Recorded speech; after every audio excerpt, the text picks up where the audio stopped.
Good afternoon, welcome to good health. Varicose veins తో బాధపడుతున్నారా? Varicose veins రావడానికి కారణాలేంటి? దీని సిమ్టమ్స్ ఏ విధంగా ఉంటాయి? అదేవిధంగా వీటికి ఎలాంటి ట్రీట్మెంట్ అందుబాటులో ఉంది? వీటి గురించి తెలియజేయడానికి ఈ రోజు మనతో పాటు ఉన్నారు డాక్టర్ అభిలాష సంధ్యాల గారు. వారితో మాట్లాడి మరిన్ని విషయాలు తెలుసుకుందాం. Hello sir. Okay, first of all చెప్పండి, చాలా మందికి కూడాను వారికోస్ ప్రాబ్లం ఉండుంటుంది వాళ్ళకి, బట్ అది వారికోస్ వెయిన్స్ అని వాళ్ళకి అవగాహన ఉండదు. అసలు వారికోస్ వెయిన్స్ అంటే ఏంటి? ఇది రావడానికి మెయిన్ కాజెస్ ఏంటి? సో మీరు అన్నట్టు చాలామందికి వారికోస్ వెయిన్స్ ఉంటుంది. దగ్గర డిఫరెంట్ స్టడీస్ ప్రకారం 25 to 33% వరల్డ్ వైడ్ ఇన్సిడెన్స్ ఇది. అంటే నలుగురిలో ఒకరు కానీ ముగ్గురులో ఒకరు కానీ సమ్ స్టేజ్ ఇట్లుగా కూడా ప్రజెంట్ అవ్వచ్చు. వారికోస్ వెయిన్స్ అంటే బేసికలీ ఇది ఒక వాస్కులర్ ప్రాబ్లం, అంటే రక్తనాళాలకి బ్లడ్ సప్లైకి సంబంధించిన ప్రాబ్లం, సిరల్లో వచ్చే ప్రాబ్లం. చాలామంది తెలియక ఇది నరాల్లో వచ్చే ప్రాబ్లం అని న్యూరో ఫిజిషియన్ దగ్గరికి, డెర్మటాలజిస్ట్ దగ్గరికి, వీళ్ళకి కలర్ చేంజెస్ ఉంటాయి కాబట్టి వాళ్ళ దగ్గరికి వీళ్ళు అన్ని రకరకాల డాక్టర్స్ దగ్గరికి తిరిగి లాస్ట్ నా దగ్గరికి వస్తారు. సో బేసికలీ వారికోస్ వెయిన్స్ ఏంటి అంటే, మనం బ్లడ్ సప్లై గురించి మాట్లాడుకుంటే మన బాడీలో బ్లడ్ సప్లై అనేది రెండు రకాలు ఉంటుంది. ఒకటేమో గుండె నుంచి తలకి, చేతులకి, కాలుకి వెళ్ళే దారి ఒకటైతే, మళ్ళీ అన్ని చోట్ల నుంచి, మళ్ళీ కాళ్ళ నుంచి, తల నుంచి, చేతుల నుంచి మళ్ళీ గుండెకి రిటర్న్ ఆ బ్లడ్ సప్లై అనేది రావాలి. సో బయటికి వెళ్ళే ఒక దారి, రిటర్న్ వచ్చేది ఒక దారి. ఇది పైపుల్లాగా ఉంటాయి. ఎట్లా వాటర్ పైప్లో వాటర్ అవుట్ఫ్లో ఇన్ఫ్లో వస్తుందో అట్లనే బ్లడ్ కూడా బయటికి వెళ్ళి రిటర్న్ వస్తుంది అనమాట. సో గుండె నుంచి బయటికి వెళ్ళే దారిని ఆర్టరీస్ అంటాం మనం, రిటర్న్ వచ్చేదాన్ని వెయిన్స్ అంటాం. రెండు సపరేట్ సిస్టమ్స్. తెలుగులో దీన్ని దమన్లు, సిరలు అంటారు. సో ఈ గుండె నుంచి బయటికి వెళ్ళే దారి ఆర్టరీస్లో ఏంటంటే మంచి రక్తం ఉంటుంది. అంటే ఏంటంటే ఏదైతే మనం గాలి పీల్చుకుంటామో దాంట్లో ఆక్సిజన్ మిక్స్ అయిపోతుంది, ఏదైతే ఫుడ్ తింటామో దాంట్లో గ్లూకోజ్, విటమిన్స్ ఇవన్నీ మిక్స్ అయిపోయి ఈ గుండె నుంచి బయటికి వెళ్ళే దారిలో, బికాజ్ హార్ట్ ఏం చేస్తుంటుంది, హార్ట్ నుంచి బయటికి వెళ్ళే దారి కాబట్టి heart continuous pumping, relaxing pumping చేస్తూ ఉంటుంది కాబట్టి ఈ బ్లడ్ సప్లై అనేది ఫోర్స్తోనే తలకి, చేతులకి, కాలికి ఫోర్స్తోనే పంపింగ్ చేస్తుంది. సో ఈ మంచి రక్తం అనేది అన్ని చోట్ల ఫోర్స్బుల్లీ వెళ్ళిపోతుంది. అన్ని చోట్ల ప్రతి సెకండ్ మంచి రక్తం సప్లై అయ్యేసరికి బాడీ ఏం చేస్తుంది అంటే వచ్చే రక్తంలోని ఈ కంటెంట్ అంతా, ఈ న్యూట్రిషన్ అంతా ఎక్స్ట్రాక్ట్ చేసుకొని మనకి ఎనర్జీ ఇస్తుంది. సో ప్రతి సెకండ్ ఆ బ్లడ్ తీసేసుకోగా ఏదైతే మిగిలిపోతూ ఉంటుందో ఆ మిగిలిపోయిన బ్లడ్ని మనం చెడు రక్తం అంటాం. It's basically left over blood.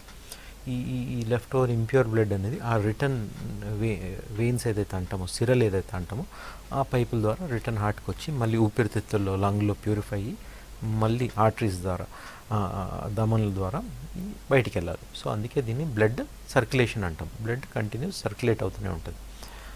ఈ కిందికి వచ్చేటప్పుడు పెద్ద ఇబ్బంది ఉండదు, ఎందుకంటే ఫోర్స్తో వచ్చేస్తుంది కాబట్టి. రిటర్న్ వెళ్ళేటప్పుడు తలలో ఉన్న చెడు రక్తం కానీ, కాళ్ళు ఉన్న చెడు రక్తం కానీ అక్కడి నుంచి కూడా రిటర్న్ ఈజీలీ రాగలుగుతుంది. కానీ ప్రాబ్లం మనందరికీ కాళ్ళు వస్తాయి, ఎందుకంటే కింద నుంచి పై దాకా రివర్స్, గ్రావిటీకి అగెయిన్స్ట్ పై దాకా రావాలి. ఇంకోటి డిస్టెన్స్ కూడా మీరు అబ్జర్వ్ చేస్తే పాదం నుంచి గుండె దాకా డిస్టెన్స్ చాలా ఎక్కువ ఉంటుంది. మూడోది రిటర్న్ పంపించే ప్రెషర్ ఎక్కువ ఉంటుంది కాబట్టి దానికి సంబంధించిన హార్ట్ లాంటి రిటర్న్ సప్లై మెకానిజం ఏముండదు, పంపింగ్ మెకానిజం ఏముండదు. సో నార్మల్ వాళ్ళకి ఎలా రిటర్న్ వెళ్తుంది అంటే, కాల్లో వెయిన్స్ చూస్తే 3 పెద్ద వెయిన్స్ ఉంటాయి. ఒకటి మెయిన్ వెయిన్ అనమాట, లోపల మధ్యలో ఉంటుంది, దీన్ని డీప్ వెయిన్ అంటాం. 2 సూపర్ఫిషియల్ వెయిన్స్, అంటే మీద ఏరియాలు ఉంటుంది. ఈ 3 వెయిన్స్లోకి రకరకాల బ్రాంచెస్ నుంచి ఈ చెడు రక్తం వచ్చేసి ఈ వెయిన్స్ చుట్టూతా మజిల్స్ ఉంటాయి, కండలు. మనం లేచినప్పుడు, కూర్చున్నప్పుడు, నడిచేటప్పుడు, వాకింగ్ చేసేటప్పుడు ఆ మజిల్ కాంట్రాక్షన్, రిలాక్సేషన్ లాగా వల్ల మనకి నడక, ఈ వాకింగ్, సిట్టింగ్ ఇవన్నీ వస్తాయి. పనిలో పని పక్కనే వెయిన్ ఉంటుంది కాబట్టి అది కూడా ఇట్లా హార్ట్ లాగా పక్కన కనిపించే యానిమేషన్ లాగా ఇట్లా స్క్వీజ్ చేసి పైకి పంపిస్తుంది. బట్ వదిలేసినప్పుడు పైకి వెళ్ళాల్సిన బ్లడ్ మళ్ళీ కింద పడకూడదు, ఒక లెవెల్కి వెళ్తే ఆ లెవెల్ ఆగిపోవాలని చెప్పి ఈ సిరల్ లోపల, ఈ వెయిన్స్ లోపల వాల్వ్స్ ఉంటాయి, ఈ పక్కన కనిపించే యానిమేషన్ లాగానే. తెలుగులో కవటాలు అంటారు. ఇది పైకి వెళ్ళే బ్లడ్ని రివర్స్, కింద పడకుండా ఒకే డైరెక్షన్లో పంపించి కింద పడకుండా ఆపే వాల్వ్స్ ఇవి. అలా కింద నుంచి పైదాకా స్టెప్ బై స్టెప్, నిచ్చెనెక్కినట్టు, మెట్టెక్కినట్టు స్టెప్ బై స్టెప్ ఈ చెడు రక్తం పైకి ఎక్కుతుంది. ఈ వారికోస్ వెయిన్స్ ప్రాబ్లంలో ఏమవుతుందంటే, మెయిన్ మధ్యలో ఉన్న వెయిన్ బాగుంటుంది, 2 సూపర్ఫిషియల్ వెయిన్స్ మీదున్న స్కిన్కి దగ్గర ఉన్న వెయిన్స్లో ఏమవుతుందంటే రకరకాల రిస్క్ ఫ్యాక్టర్స్, ప్రెషర్స్ వలన, రకరకాల ప్రాబ్లమ్స్ వలన ప్రెషర్ పడి ఈ వాల్వ్ అనేది చెడిపోయి పైకి వెళ్ళే బ్లడ్ అంతా కింద పడడం స్టార్ట్ అవుతుంది. సో ఇది gradual over period of time పెరుగుతూ వస్తుంది, డిఫరెంట్ స్టేజెస్లో పెరుగుతూ వస్తుంది. సో ఈ బేసిక్ ప్రాబ్లమ్ని, పైకి వెళ్ళే బ్లడ్ రివర్స్ పడే ప్రాబ్లమ్ని కాల్లో మనం వారికోస్ వెయిన్స్ అంటాం. ఓకే సార్, కాల్ తీసుకుందాం. హలో హలో రాము గారు, చెప్పండి మీ ప్రాబ్లం ఏంటో, డాక్టర్ గారు ఉన్నారు, మాట్లాడండి. చెప్పండి రాము, నమస్తే సార్. చెప్పండి. సార్ నాకు రైట్ లెగ్ లో ప్రాబ్లం ఉంది సార్. Problem Okay. నుంచి ఉంది కింద ఓకే ఓకే నరాలు గ్రీన్ కలర్ గా రావడం, కొంచెం ఇవ్వడం. ఓకే ఇది చాలా సంవత్సరాలు ఉంది కానీ ప్రాబ్లం అయితే ఏం లేదు సార్. కాకపోతే కొంచెం ఎక్కువ అవుతున్నట్టు అనిపిస్తుంది. గ్రాడ్యువల్లీ పెరుగుతున్నట్టుంది. గ్రాడ్యువల్ చాలా సంవత్సరాలుగా ఉంది కానీ వాటి వల్ల ఏం ప్రాబ్లం అయితే ఏం లేదు. ఓకే అది ట్రీట్మెంట్ ఎట్లా తీసుకోవాలి సార్? మామూలుగా సర్జరీ అయినా ఇంకేమైనా మెడిసిన్స్ తో క్యూర్ అవుతుందా? ఈ ఈ ఈ వెయిన్స్ ఉబ్బడము, ఆ స్వెల్లింగ్ తప్ప ఇంకేమైనా ఇబ్బందులు ఉన్నాయండి? కాళ్ళు నొప్పులు కానీ దురదలు కానీ?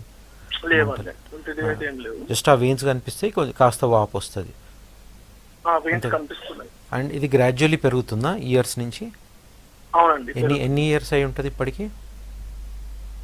నియర్లీ నాకు తెలిసి ఒక 7-8 ఇయర్స్ నుంచి ఉన్నాయి సార్. లైట్ గా ఉన్నాయి, నేను పెద్ద పట్టించుకోలేదు. Okay okay, so gradual. So ఇంతే కదా, నెక్స్ట్ ఏం చేయాలనే కదా మీ డౌట్? అవును సార్. Okay fine, వినట్.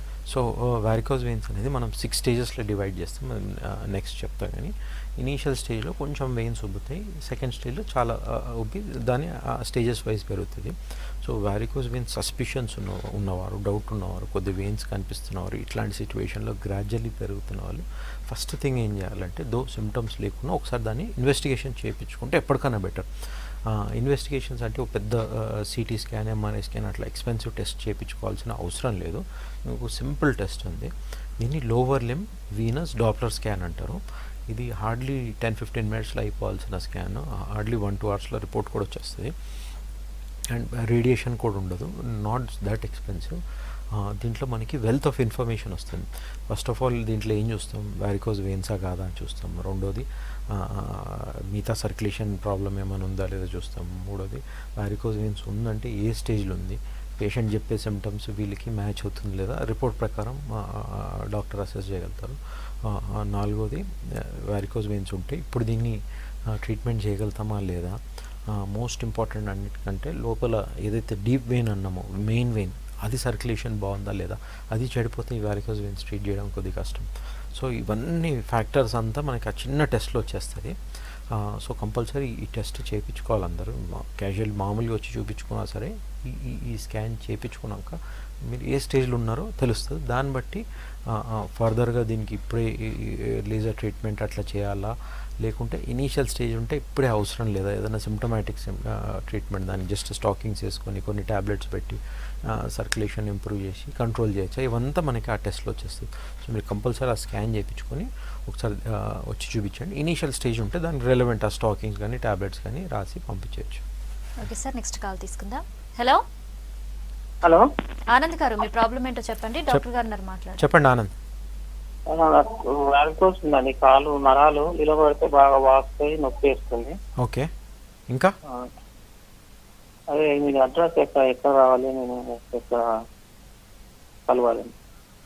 ఇదండి ఏం డౌట్? మిమ్మల్ని కలవాలి కలవాలి. అంటే ఏం చేయాలి? ఇంకేమైనా డౌట్స్ ఉన్నాయండి? అది తప్ప కాలు బాగా నిలబడితే నరాలన్నీ వాపు వచ్చినాయి, నల్లగా అయిపోయింది కాలు. ఓకే ప్రాబ్లం బాగా పెయిన్స్ ఉన్నాయి. Okay okay fine.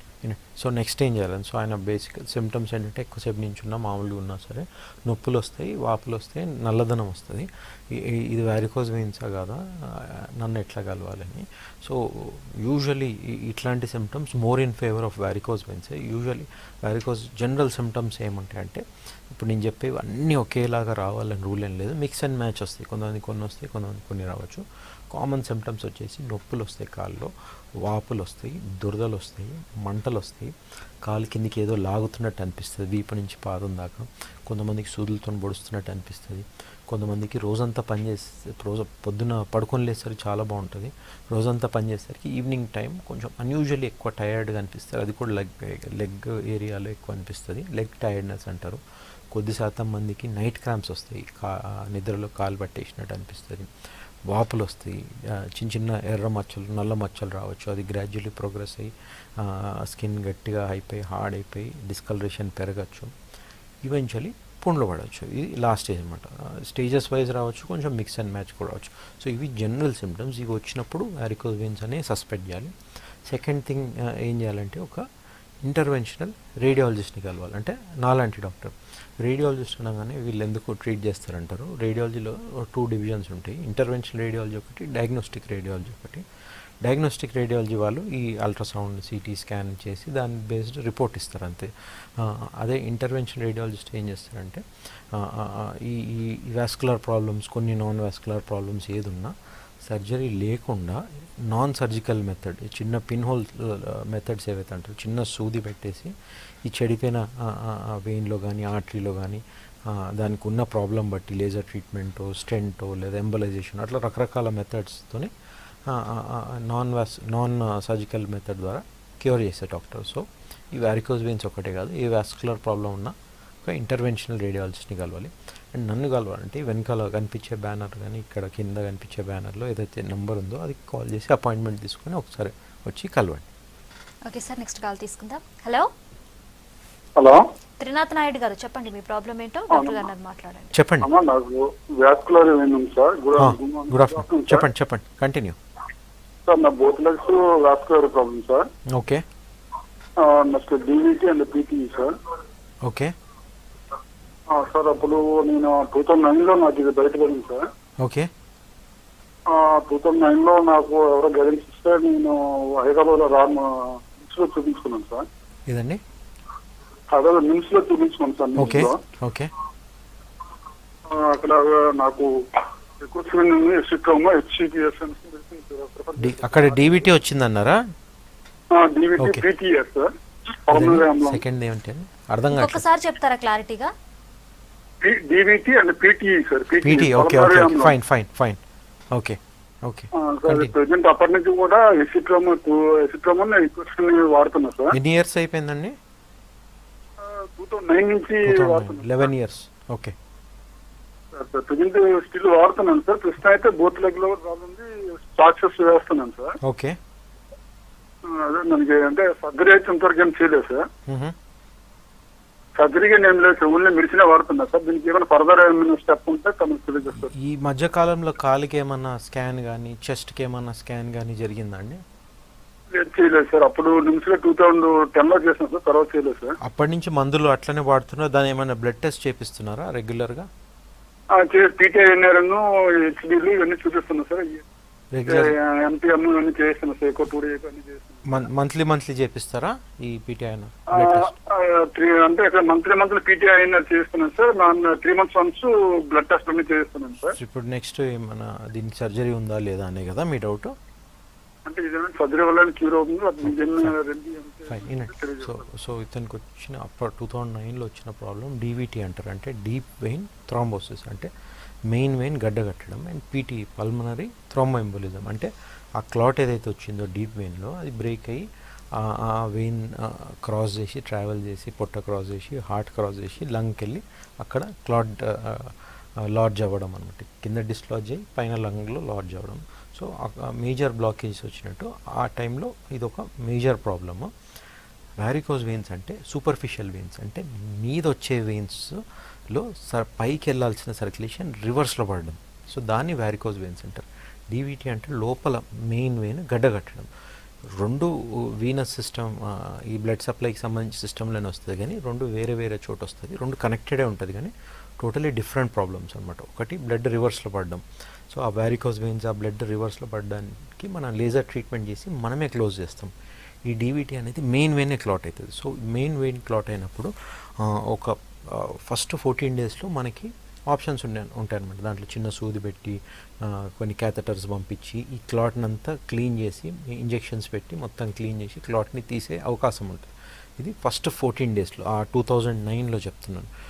ఆ క్లాట్ కొద్దిగా మెత్తగా ఉంటుంది ఇనీషియల్ 2 weeks కాబట్టి, అక్యూట్ క్లాట్ అంటారు కాబట్టి ఈజీగా తీసే అవకాశం ఉంటుంది.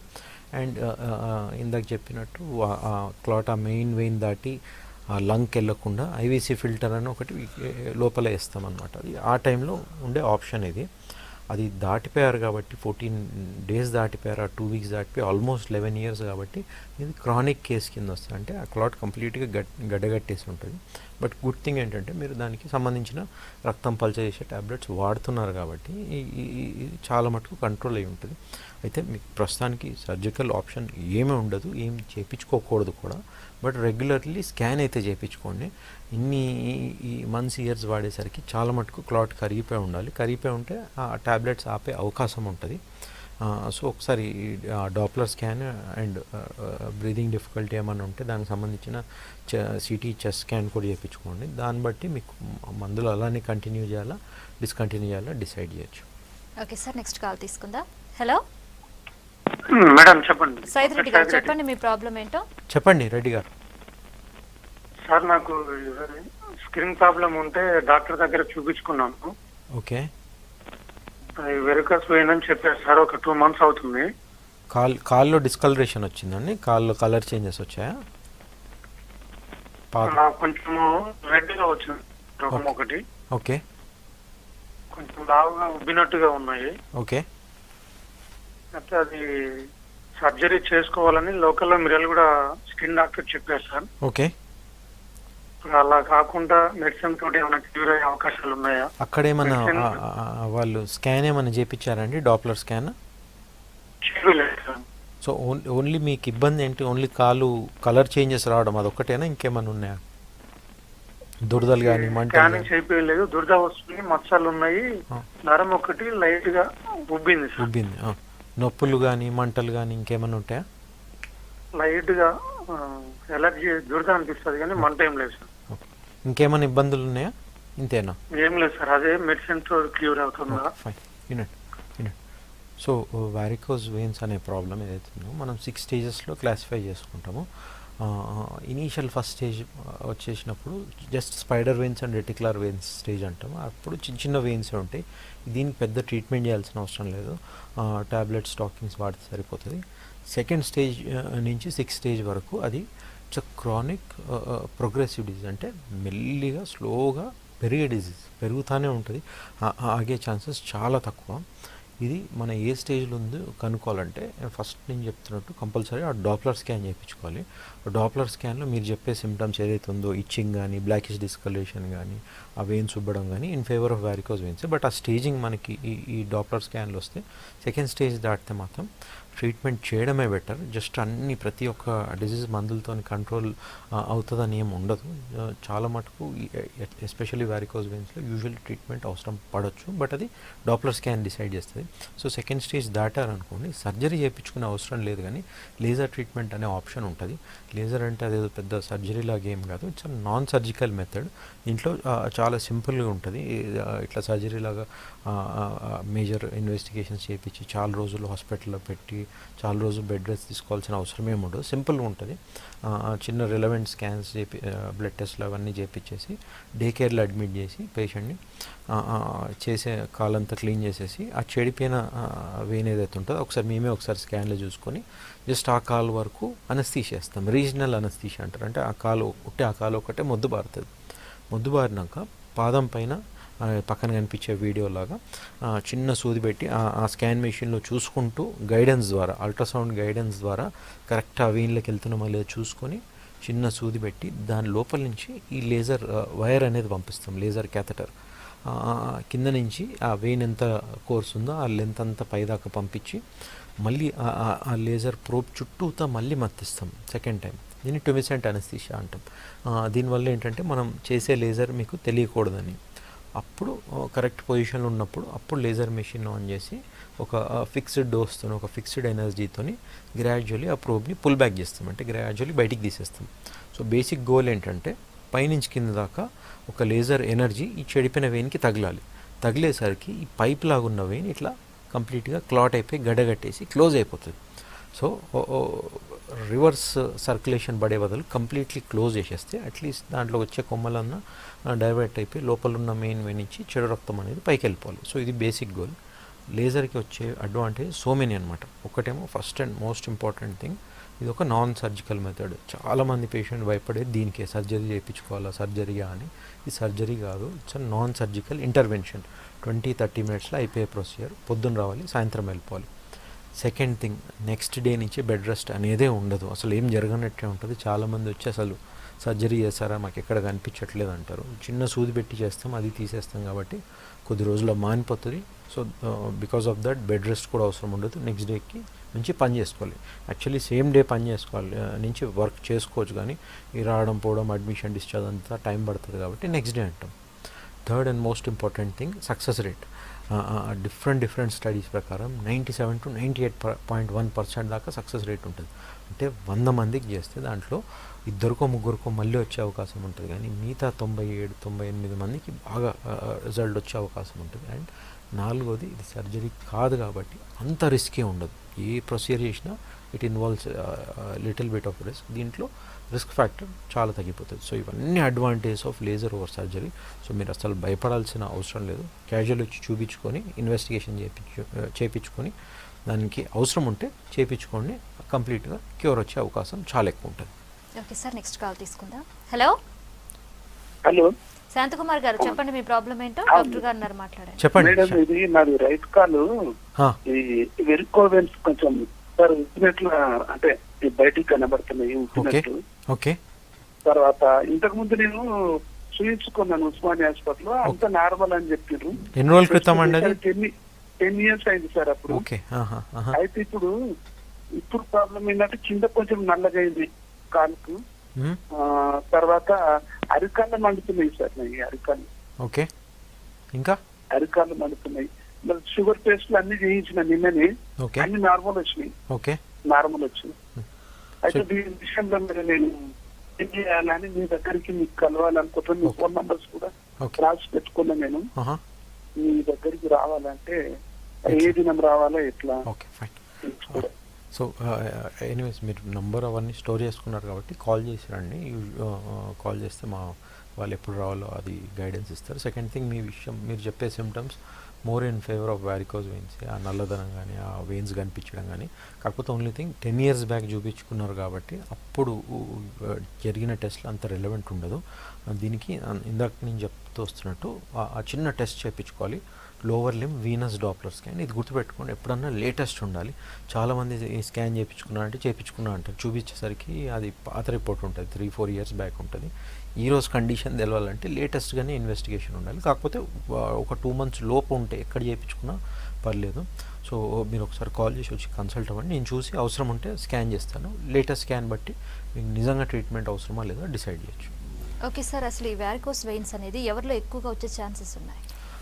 So varicose veins risk factors చూస్తే ఎవరిలో ఎక్కువ వచ్చే అవకాశం, ఏ రిస్క్ ఫ్యాక్టర్స్ వల్ల ఎక్కువ వచ్చే అవకాశం ఉంటుందని చూస్తే one of the most common causes వచ్చేసి స్టాండింగ్ ఫర్ లాంగ్ అవర్స్ అనమాట.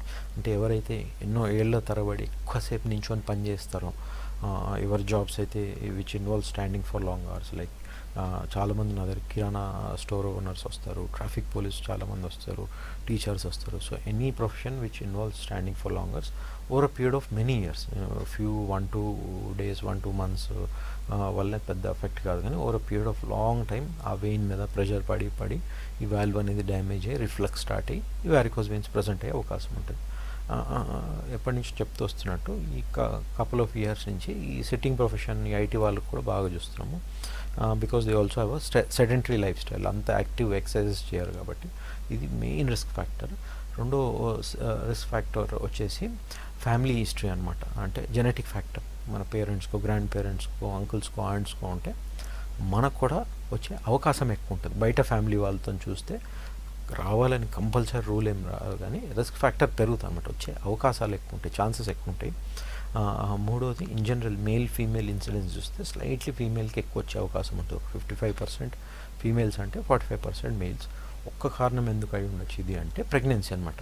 ఆ ప్రెగ్నెన్సీ టైంలో గర్భసంచి ఉబ్బుతుంది కాబట్టి ఆ వెనకాల వెయిన్ మీద ప్రెషర్ పడడం వలన అది కింద కాలు మీద ప్రెషర్ పెట్టడము, అప్పుడు జరిగే హార్మోనల్ చేంజెస్ వలన వెయిన్ అంటేనే చాలా ఎలాస్టిక్ ఉంటుంది, ఇంకా డ్యామేజ్ అయ్యే అవకాశం ఉంటుంది. సో అదొక రీజన్. ఇంకొక రిస్క్ ఫ్యాక్టర్ వచ్చేసి ఒబేసిటీ అనమాట. బాగా మార్బిడ్లీ ఒబేజ్ ఉన్న వాళ్ళ జనరల్ బాడీ హ్యాబిటస్ వలన ఆ కాలు మీద, వెయిన్ మీద ప్రెషర్ పడి డ్యామేజ్ అయ్యే అవకాశం ఉంటుంది. ఇంకొక రిస్క్ ఫ్యాక్టర్ వచ్చేసి ట్రామా అనమాట. కాలికి ఎప్పుడన్నా పెద్ద దెబ్బ తాకినా, యాక్సిడెంట్ అయినా ఇమ్మీడియట్లీ కాకపోవచ్చు, కానీ over period of several months or years ఈ వారికోజ్ వెయిన్స్ డెవలప్ అవ్వచ్చు. సో ఇవి usual risk factors for varicose veins.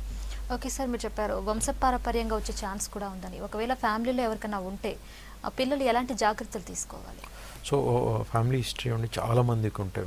ఫ్యామిలీలో చాలా కేసెస్ చూసాం. Where 4, 5, 6, 7 up to 7 relatives close related continues ఒకరి తర్వాత ఒకరు ట్రీట్మెంట్ చేయాల్సి వచ్చింది. అట్లా అప్పుడప్పుడు చూస్తూ ఉంటాం, ఫ్రీక్వెంట్గా కాదు కానీ. బట్ ఫ్యామిలీ హిస్టరీ మదర్స్కో, ఫాదర్స్కో, గ్రాండ్ పేరెంట్స్కో ఉంటే డెఫినెట్లీ ఛాన్సెస్ అయితే ఉంటుంది. సో ఏం ప్రికాషన్స్ తీసుకోవాలంటే, ఒకటి యాక్టివ్ లైఫ్ స్టైల్ మెయింటైన్ చేయాలి.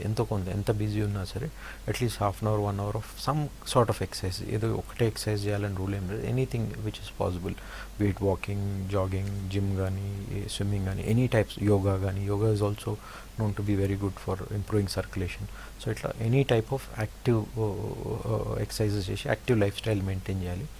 సెకండ్ థింగ్, వెయిట్ గెయిన్ అవ్వకుండా చూసుకోవాలి. అబ్నార్మల్ వెయిట్ గెయిన్ కూడా ఒక major risk factor. Third thing వచ్చేసి, రిస్క్ ఫ్యాక్టర్ మీకు ఎక్కువ ఉన్నట్టు వచ్చే అవకాశం, లేదా చిన్న చిన్న వెయిన్స్ కనిపిస్తే పడుకునేటప్పుడు కొద్దిగా కాలు ఎలివేట్ చేస్తే ఆ సర్క్యులేషన్ ఫ్లో అయ్యి లోపలికి వెళ్ళే అవకాశం ఉంటుంది. ఫోర్త్ థింగ్, మరీ ఎక్కువ రిస్క్ ఫ్యాక్టర్, మరీ ఎక్కువ వచ్చే అవకాశం ఉంటే స్టాకింగ్స్ వేసి తిరగడంలో తప్పేం లేదు. సో ఈ కొద్ది ప్రికాషన్స్ తీసుకుంటే సరిపోతుంది. ఓకే సార్, వారికోస్ వెయిన్స్ గురించి చెప్పినందుకు థ్యాంక్ యూ సో మచ్. ఇది ఇవాల్టి good health. Keep watching V6 news.